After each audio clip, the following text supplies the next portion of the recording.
54321, and we are live. Great afternoon, everybody. We are live from the Dr. Larry White Senior Show. And before I bring on my VIP guest tonight, who is absolutely phenomenal, you notice that my shelf is empty. It's got my plaques up there. And those are some of the highest awards you can get from the NAACP, but I'm not even worried about that. But the books are gone because they're all sold out. So what I want to start off by saying, last week, it was such a blessing. This book here has been #1 in the country for about 2 years now. So it's #1. So thank God and everybody who purchased this one. This is my latest one, Iron Sharpened Iron, I believe, Pastor Katerina's Proverbs 27. And I just want to just shout out to some amazing authors. You know who you are, Dr. Green, everybody, Sylvia Kuntz. That one went #1 last week. And the one that I don't have, that's my baby there. It's Operating in Excellence, Pain, Purpose, and Position. That went #1. So now, 3-time best-selling author, and congratulations to everybody who helped out. New project coming up in a couple of months, actually in September, a couple of months. When men lean in, we all win. And I'm powerful. Steve Harvey, Oprah, call me. Y'all gonna want the bros on the show. All right. One quick announcement as well before I read this beautiful bio by this great woman of God that we have on the show today. Shout out to Sylvia Kuntz, Jackie Mims. Those are our program directors of outreach and small businesses owners. We collected about $500 the other day, the mastermind group, you know who you are, and we fed 2 homeless families this week, okay?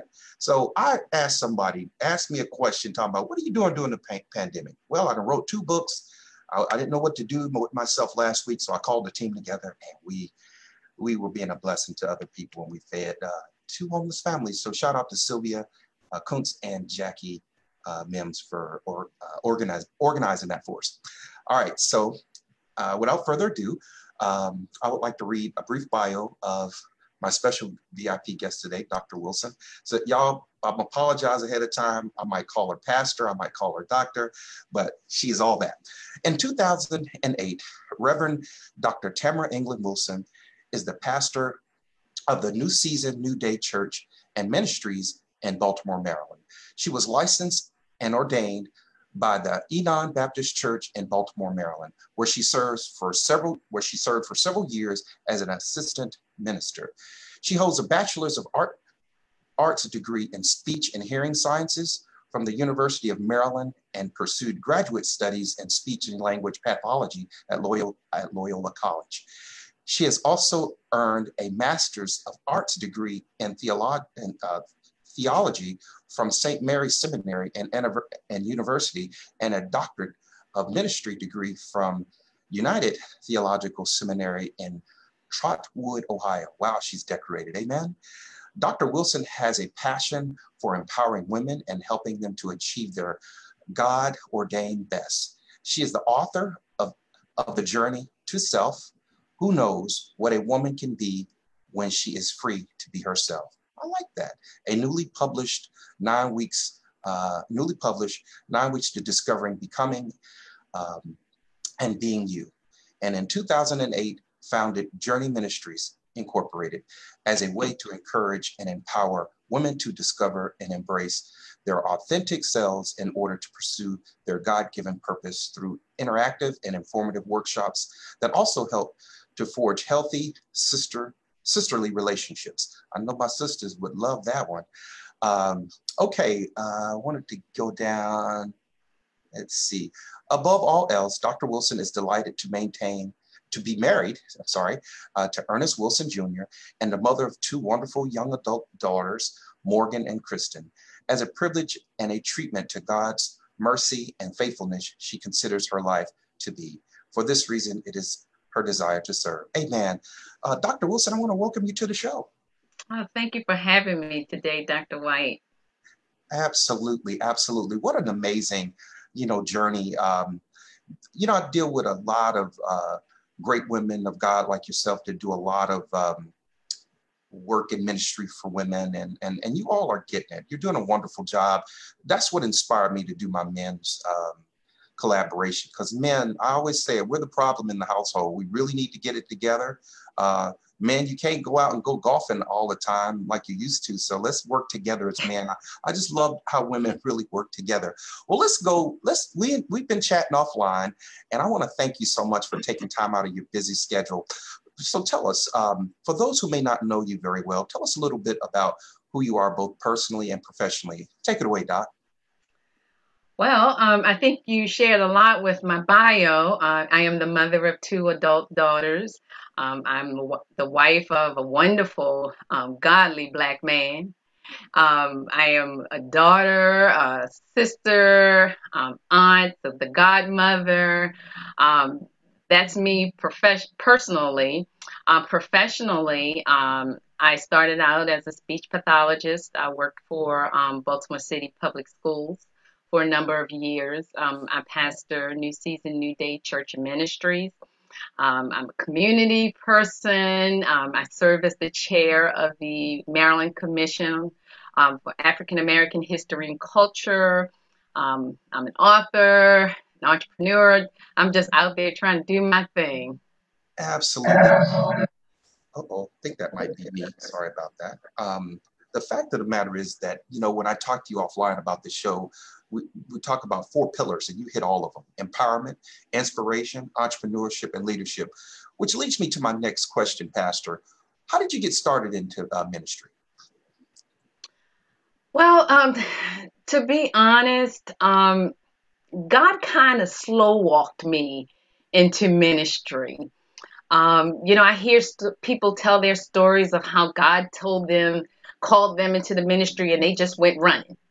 But I guess, I believe that God knows the people that he creates. And he knew that he could not just come to me and say, I want you to be a preacher. So he had to slow walk me into it. So I started my career as a speech pathologist.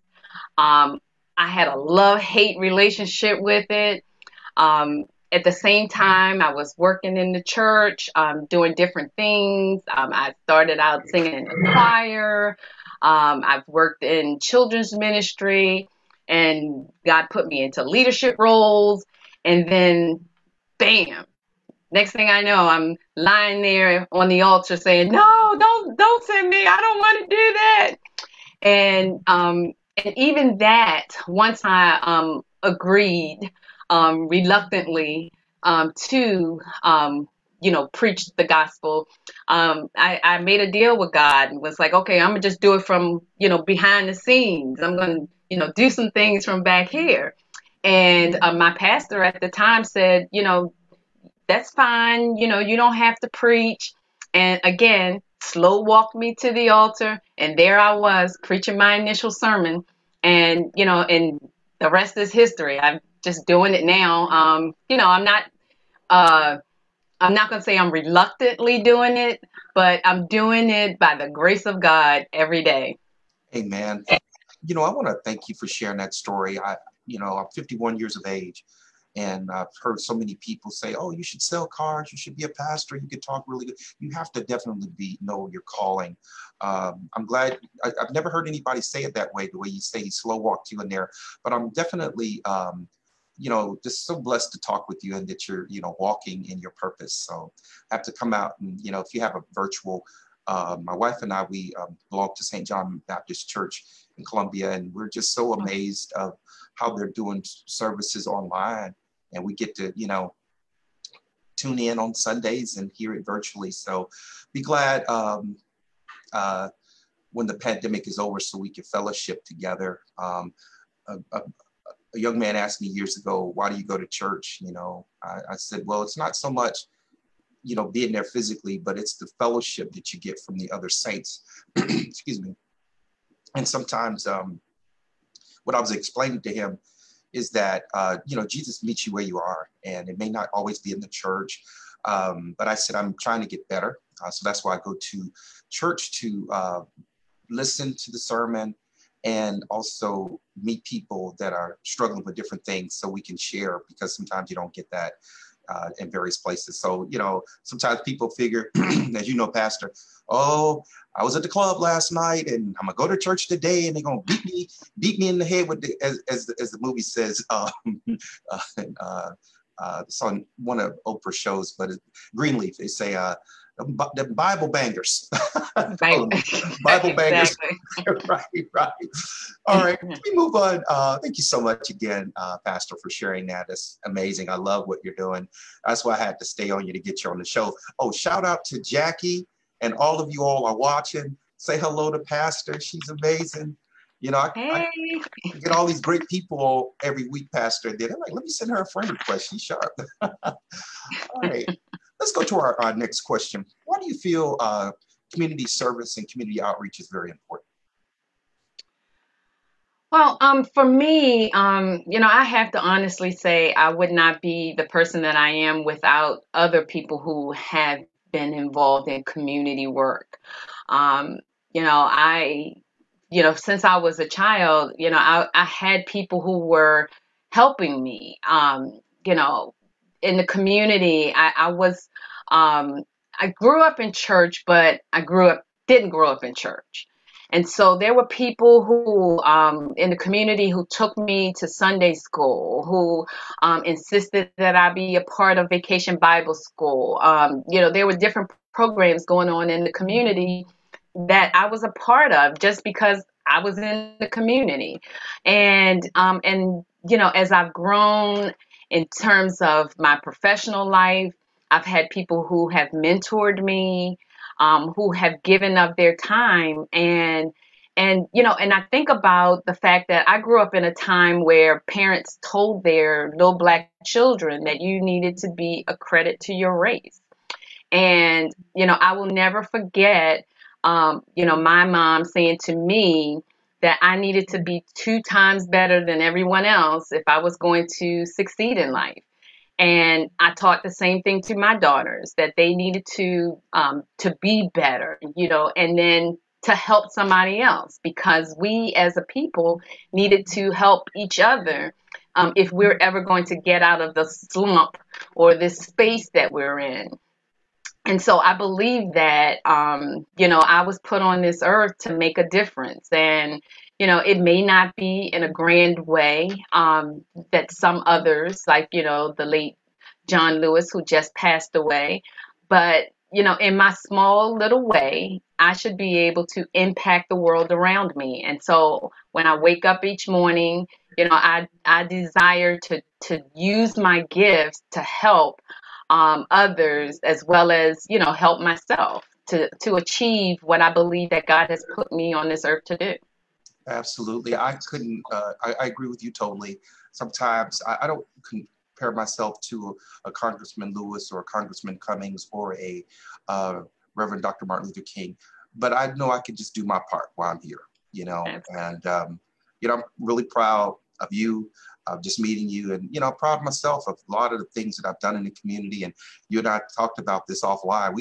I get real humiliated when people try to give me credit for things, like these plaques over here. I was so embarrassed when they called me up and they mentioned, hey, I'm like, just do work for the kindness of your heart, try to help other people, not for gratitude. I mean, it's nice to be recognized, as you know, but we don't do it for that.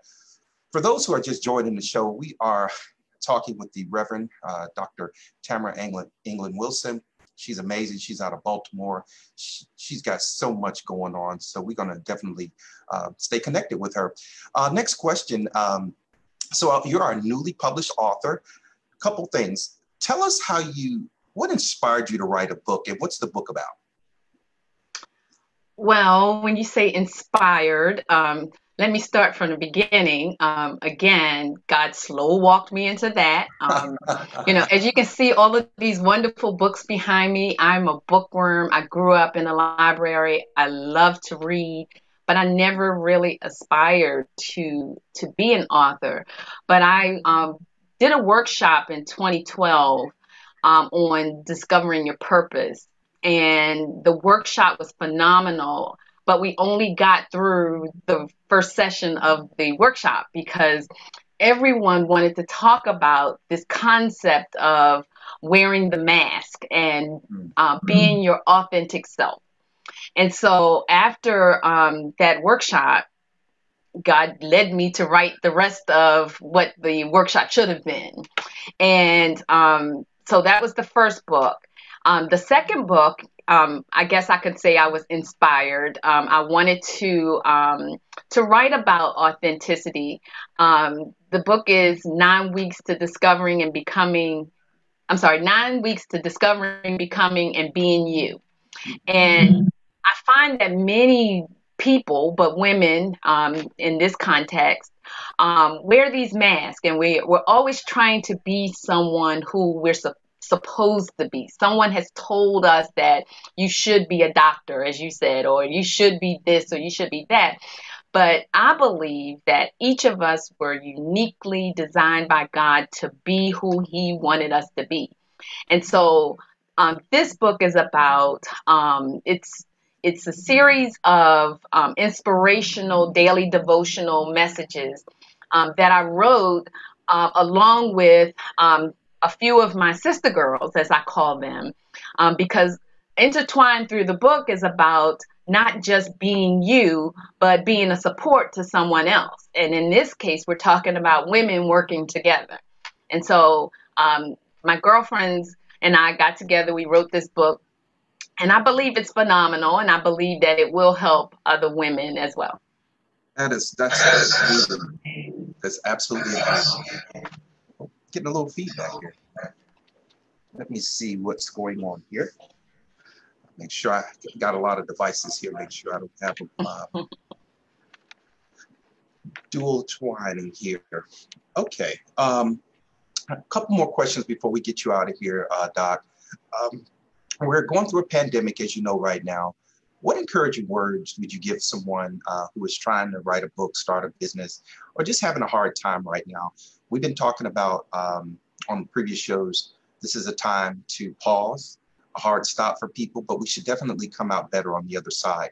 So what encouraging advice would you give someone, family, people? I'm hearing that this is a little spiritual humor here. So when we got put on lockdown, I said, oh, honey, guess what? We're going to be on date night every night. She's like, I ain't going to be in this house with you all day. And she thought she could actually go to work. I said, honey, you can't go. I'm telling you. So they locked her building out. And so it forced us to be together more, play more games with the kids. I got to tell you, Jackie, I don't know if you're listening. I know when this pandemic started, you lost your mom to COVID-19, but we have just tried to find a blessing through this pandemic. So what encouraging advice would you give someone that's having a tough time during this pandemic, Pastor? Well, one thing I would say is see it as a blessing. What other time in life do we have where we can just be home? Now, granted, I'm busier than I was before the pandemic because there's other things that have to be done. But I think this is a great time to just reflect on life, reflect on where you've been, and what experiences have you had that you can use to build upon to take the next phase in life. Sometimes we get stuck in routines, and this is what we do just because this is what we do. But this is a good time to reset, just like our computers, Control, Alt, Delete, and start all over so you can have a fresh perspective on life, on your life, and what it is that you want to do with it. And if writing is the thing that you want to do, this is the time to do it because you're on pause. You really are on pause, or in many ways. Absolutely. I couldn't agree with you more. Where I get that sound back there? But and then it goes away. Last question for you before we get you out of here. You talked to us about your books and all the great things you're doing. If folks want to get a hold to you, how do they purchase the book? How do they contact you? Do you have a website or a number that people can contact you on? Yes, well, you can purchase the book from Barnes and Nobles, or you can go to Amazon. I prefer you to go to Barnes and Noble. Also, if you want to reach out to me, or you can, I'm on Facebook, I'm on Instagram and those things. But if you want to get to me directly and get information on me, you can text to 54244 Journey, and you will be included on my email list or my mobile app, and we send out information about things that are going on. And if I could give a shout out, August the 28th and 29th, we'll be having Sisters Night Out in. This is an event that we have every year for women. It's a fellowship, but this year, because of COVID-19, we're going to be doing it virtually. So we're calling it Sisters Night Out in. So if you're interested in that, you can text Journey to 54244 and we can get you some information. Absolutely. Doc, I want to thank you so much for sharing your story with us today, being on the show. You have an amazing platform. I'm really proud of you. Don't be a stranger. If you got some more content that you would like to share on the show, please do. And I'd love to get you back on before your August event so we could talk about that a little bit more. I love the empowerment that you're doing with the sisters. Don't forget the brothers too. Now I like to tease all the amazing women on that come on the show, because I get a lot of men on the show, but not as many as women. And I'm like, where are my brothers at? And some of them are a little. They're not the ones that I talk to. They're not afraid of camera or anything like that. Like I don't know if you could tune in tomorrow, but tomorrow I have some amazing brothers on the show. Shout out to all of the brothers that are going to be a part of my new book compilation called When Men Lean In, We All Win. But it's just like when men get in the room with the ladies, and I'll just say this in closing. I want brothers to stop using this excuse, I didn't have my father in the home. I was a single mom. We're past that. What can we do, to fix that generational curse? We know things like that, but don't make that an excuse of why you can't be a father to your children or an uncle. So yeah, I really appreciate the women when they come on the show. Y'all get right down to it. And the thing about it, and you probably know this, but like at my previous church, we would try to do a men's retreat, which we did too. It was like pulling teeth to get 10 men to register. Women, women have women's day, women's retreat is sold out in a week, a day or two, So that's my little message I try to tell the brothers, I talk to my brothers, hey brother, let's do this, let's do that. Oh, I'm golfing, I'm in a bowling league. So I've been challenging the brothers now during the pandemic. You can still go golfing, but it's not the same. But what's your excuse now? So I want to say to the brothers that they've stepped up to the plate. We're writing this book together, 20 amazing African-American males. Wow. And I'm so excited to, go on this journey with these men. So, Pastor, I want to thank you again for sharing those golden nuggets with us. Dr. Tamara England Wilson. What a beautiful name. Absolutely. So, oh, bless you. Amen. Well, everybody, that's it for today's show. I want to thank my special VIP guest today, the one and only, the pastor, Tamara England Wilson there. She shared some great things, and don't be a stranger to her. She's got a great book. She said, go buy the book at Barnes & Noble. I'm going to have to do that myself. Got to support each other. One last note, everybody, as pastor is here, in the Black community, let's make sure that money is changing hands multiple times, okay?